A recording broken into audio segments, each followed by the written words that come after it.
आप सभी को जय मसीह की। तो इस वीडियो को ध्यान से आप लोग सुनना। इसमें मैं कई ऐसे वचन बताऊंगी परमेश्वर के, जो हर किसी को जानना चाहिए। तो आप लोग पूरा वीडियो देखिएगा और वीडियो को शेयर कर देना, ताकि और भी लोग इस वचन को जाने। इस वचन के द्वारा परमेश्वर आप सभी को आशीष दे और बहुतायत से आशीष दे। तो अगर वचन पे विश्वास हो तो कमेंट में आमीन लिखना और पूरा वचन को सुनना, क्योंकि हर एक वचन को जानना चाहिए परमेश्वर के, ताकि हम परमेश्वर के हर एक वचन पे चलें। पिता परमेश्वर आप सभी को वचन के द्वारा आशीष दे और बहुतायत से आशीष दे। और अगर आप सबको हर रोज़ परमेश्वर के वचन को सुनना है तो चैनल को सब्सक्राइब कर लेना। हालेलुया। तो आगे मैं वचन को पढ़ती हूँ, आप लोग ध्यान से सुनिएगा। हे परमेश्वर, तेरे तंबू में कौन रहेगा? तेरे पवित्र पर्वत पर कौन बसने पाएगा? हालेलुया। वह जो खराई से चलता और धर्म के काम करता है और हृदय से सच बोलता है, जो अपनी जीभ से निंदा नहीं करता और ना अपने मित्र की बुराई करता और ना अपने पड़ोसी की निंदा सुनता है, वह जिसकी दृष्टि में निकम्मा मनुष्य तुझ है। और जो यहोवा के डरवैयों का आदर करता है, जो शपथ खाकर बदलता नहीं चाहे हानि उठानी पड़े, जो अपना रुपये ब्याज पर नहीं देता और निर्दोष की हानि करने के लिए घूस नहीं लेता। आमीन। तो एक सच्चा मसीहा बन के आप लोग रहिए, एक सच्चा धर्मी इंसान बन के रहिए। परमेश्वर आप सभी को आशीष देंगे और बहुतायत से आशीष देंगे। तो आगे मैं वचन को पढ़ती हूँ, ध्यान से आप लोग वचन को सुनिएगा। जो कोई ऐसी चाल चलता है वह कभी ना डगमगाएगा। तो देखो, जितने वचन अभी तक मैंने बताए हो, अगर आप सब वो सब आज्ञाओं पे चलोगे तो आप लोग कभी नहीं डगमगाओगे। परमेश्वर आप सबके संग है, आप सबको आशीष देंगे। तो वीडियो को शेयर कर देना, ताकि और भी लोग इस वचन को जाने। हालेलुया। तो आगे मैं वचन को पढ़ती हूँ, आप लोग ध्यान से सुनना। भजन संहिता 16 के यहोवा परमेश्वर मेरा भाग्य है। तो यहोवा परमेश्वर मेरा भाग्य है, इसके बारे में यहाँ परमेश्वर ने वचन बताया है। तो मैं इस वीडियो में कई ऐसे वचन बता रही हूँ जो आप लोग को जानना चाहिए और बहुत इम्पोर्टेंट वचन है, क्योंकि ये वचन मेरी तरफ से नहीं, ये परमेश्वर की ओर से वचन बताया जा रहा है। इस तरह आप विश्वास करिएगा वचन पे। परमेश्वर आप सभी को अपने वचन के द्वारा आशीष देंगे। तो आगे मैं वचन को पढ़ती हूँ, आप लोग ध्यान से सुनिए। हे ईश्वर, मेरी रक्षा कर, क्योंकि मैं तेरा ही शरणगत हूँ। मैंने परमेश्वर से कहा, तू ही मेरा प्रभु है, तेरे सिवा मेरी भलाई कहीं नहीं। पृथ्वी पर जो पवित्र लोग हैं वे ही आदर के योग्य हैं, और उन्हीं से मैं प्रसन्न रहता हूँ। जो पराये देवता के पीछे भागते हैं उनका दुख बढ़ जाता है। मैं उनके लहुवाले अर्थात नहीं चढ़ाऊँगा और ना उनका नाम अपने होठों से नहीं लूँगा। हालेलुया। यहोवा मेरा भाग और मेरे कटोरे का हिस्सा है। मेरे भाग को तू स्थिर रखता है। मेरे लिए माप की टोरी मनभावने स्थान में पड़ी, और मेरा भाग मनभावना है। हालेलुया। तो आप लोग वचन को ध्यान से सुनिए। प्रभु जी आप सबको वचन के द्वारा आशीष देंगे। मैं यहोवा को धन्य कहता हूँ, क्योंकि उसने मुझे संपत्ति दी है, वरन मेरा मन भी रात में मुझे शिक्षा देता है। मैंने यहोवा को निरंतर अपने सम्मुख रखा है। मैंने यहोवा को निरंतर अपने सम्मुख रखा है, इसीलिए कि वह मेरे दाहिने हाथ रहता है, मैं कभी ना डगमगाऊंगा। हालेलुया। इसका कारण मेरा हृदय आनंदित और मेरी आत्मा मगन हुई। मेरा शरीर भी चैन से रहेगा, क्योंकि तू मेरे प्राण को अधोलोक में ना छोड़ेगा, ना अपने पवित्र भक्त को सड़ने देगा। तू मुझे जीवन का रास्ता दिखाएगा। तेरे निकट आनंद की भरपूरी है। हालेलुया।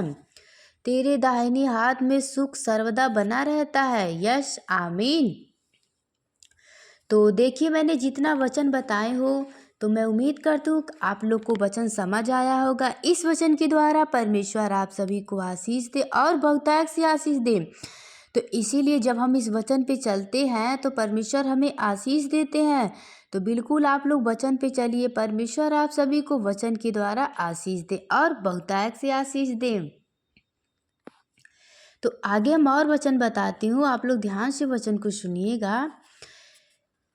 जब हम परमेश्वर की आज्ञाओं को मानेंगे तो परमेश्वर हमारी दुआओं को सुनेगा। तो इसलिए जो भी दुख कष्ट तकलीफ रहे, सच्चाई से परमेश्वर से बताइए और उनके वचन पे चलिए। आपकी दुआओं को यीशु सुनेंगे, क्योंकि यीशु सच्चा है, मतलब सच्चा परमेश्वर है, जिंदा खुदा परमेश्वर है। आपके दुआओं को सुनेंगे। हालेलुया।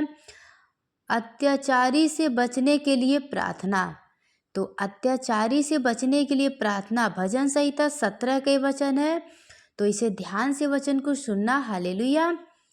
हे यहोवा परमेश्वर, सच्चाई के वचन सुन, मेरी पुकार की ओर ध्यान दे। हे यहोवा परमेश्वर, सच्चाई के वचन सुन, मेरी पुकार की ओर ध्यान दे। मेरी प्रार्थना की ओर जो निष्कपट मुंह से निकलती है कान लगा। मेरे मुकदमे का निर्णय तेरे सम्मुख हो, तेरी आंखें न्याय पर लगी रहे। तूने मेरे हृदय को जांचा है, तूने रात को मुझे देखा है। तूने मुझे परखा, परंतु कुछ भी कुटीपन नहीं पाया। मैंने ठान लिया है कि मेरे मुंह से अपराध की बात नहीं निकलेगी। मानवीय कामों में मैं तेरे मुंह के वचन के द्वारा क्रूर किसी चाल से अपने को बचाए रहा। मेरे पांव तेरे पथों में स्थिर रहे, फिसले नहीं। यस आमीन। तो परमेश्वर आप सभी को आशीष दे। हे ईश्वर, मैंने तुझसे प्रार्थना की है, क्योंकि तू मुझे उत्तर देगा। हे ईश्वर, मैंने तुझसे प्रार्थना की है, क्योंकि तू मुझे उत्तर देगा। अपना कान मेरी ओर लगाकर मेरी विनती सुन ले। तू जो अपने दाहिने हाथ के द्वारा अपने सरगतों को उनको विरोधियों से बचाता है, अपनी अद्भुत करुणा दिखा। अपनी आँखों की पुतली के समान सुरक्षित रख। अपने पंखों के तले मुझे छिपा रख। उन दुष्टों से जो मुझ पर अत्याचार करते हैं, मेरे प्राण के शत्रुओं से जो मुझ घेरे हुए हैं, उन्होंने अपने हृदय को कठोर किया है। उनके मुंह से घमंड की बातें निकलती हैं। हालेलुया। उन्होंने पग पग पर हमको घेरा है। वे हमको भूमि पर पकड़ देने के लिए घात लगाए हुए हैं। हालेलुया। वह उस सिंह के समान है जो अपने शिकार की लालसा करते हैं और जवान सिंह के समान घात लगाने के स्थान में बैठे रहते हैं। उठ हे यहोवा, उसका सामना कर। उठ हे यहोवा, उसका सामना कर और उसे पकड़ दे। अपनी तलवार पटक दे और अपनी तलवार के बल से मेरे प्राण को दुष्ट से बचा ले। मेरे प्राण को दुष्ट से बचा ले। अपना हाथ बढ़ाकर हे यहोवा मुझे मनुष्य से बचा, अर्थात संसारिक मनुष्य से, जिनका भाग इसी जीवन में है और जिनका पेट तू अपने भंडार से भरता है। वे बाल बच्चों से संतुष्ट हैं और सो संपत्ति अपने बच्चों के लिए छोड़ जाते हैं। परंतु मैं तो धर्म होकर तेरे मुख का दर्शन करूँगा। जब मैं जागूंगा तब तेरे स्वरूप से संतुष्ट होऊंगा। यस आमीन। तो पिता परमेश्वर आप सभी को आशीष दे और बहुतायत से आशीष दे। अगर वचन पे विश्वास हो तो कमेंट में आमीन लिखना, वीडियो को शेयर करना ताकि और भी लोग इस वचन के बारे में जानें। और हर रोज़ परमेश्वर के वचन को जानना है तो चैनल को सब्सक्राइब कर लीजिए। तो मैं प्रार्थना करती हूँ, हे पिता परमेश्वर, जितने भाई बहन ने इस वचन को सुना है, विश्वास किया है, प्रभु जी उनको आशीष दीजिए। उनके जीवन में जो भी दुख कष्ट तकलीफ है पिता परमेश्वर दूर करिए। उनके जीवन को भरपूर आशीष दीजिए। मैं यीशु के नाम से इस प्रार्थना को मांगती हूँ, आमीन। तो आप सब ऐसे ही वचन को सुनते रहिए। परमेश्वर आप सभी को जीवन में आशीष देंगे, बहुतायत से देंगे। हालेलुया। तो जय मसीह की। God bless you.